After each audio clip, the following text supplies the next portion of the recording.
Ito ang 5 brutal na katotohanan na hindi mo gustong marinig pero dapat mong malaman. Una, lahat tayo ay mamamatay. Hindi mo maiiwasan ang kamatayan at pwede yun mangyari nang hindi mo inaasahan. Ang kamatayan ay nakakatakot pero ito ang magtuturo sa'yo na napaka-importante ng oras. Pangalawa, responsibilidad mo ang mga nangyayari sa buhay mo.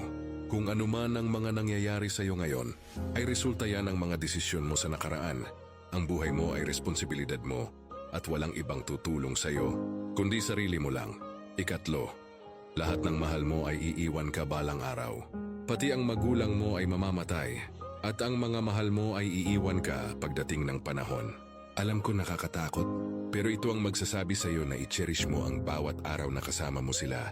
Ikaapat, lahat ng mga naipundar mo ay hindi mo madadala sa hukay.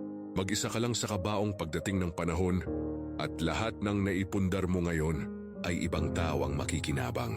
At panghuli, lahat ay nagbabago ang itsura, katawan at relasyon. Lahat yan ay tumatamlay. Kaya huwag kang mabuhay sa nakaraan, tanggapin mo ang pagbabago at magpatuloy ka sa buhay.